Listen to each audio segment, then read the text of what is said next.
તારીખ 21/11/2024 જ્યારે યોગેશ્વરના દર્શન કરવા હોય ત્યારે જુડું મંદિર આબેહુલ રચના સાથે અમારા યોગેશ્વર મહાદેવનું મંદિર બનાવ્યું છે। હા ભાઈ,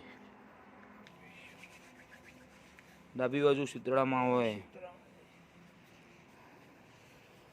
વચ્ચે યોગેશ્વર મહાદેવ અને જમણી બાજુ બળિયાદેવ હોય।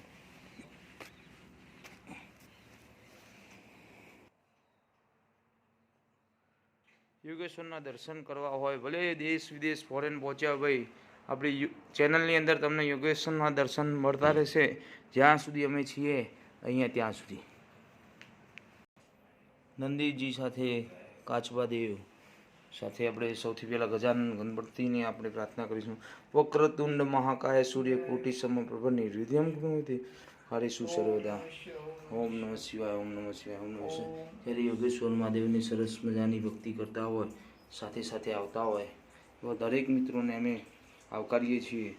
અને જમણી બાજુ જ્યારે આપણે કષ્ટભંજન દેવ હોય, એમને જે રીતે અર્જુનનો રથ ચલાવ્યો હતો એ રીતે આપણે બધાને પણ ચલાવે। ભાઈ આ મંદિરની વાત થાય એવી નથી હો, બહુ પુરાનું મંદિર છે। જેને આની ગાથા ખબર હોય કે ના હોય, પરંતુ આના દર્શન એટલા ઉજળા છે કે અહીંયા આવીને તમે માગશો તો જાણે તમે સોમનાથ પહોંચ્યા હો એ પ્રમાણે છે હો। તો આ દર્શન સાથે આપણે એક વખત યોગેશ્વર દાદાની જય બોલાવીશું। બોલો શ્રી યોગેશ્વર દાદાની જય।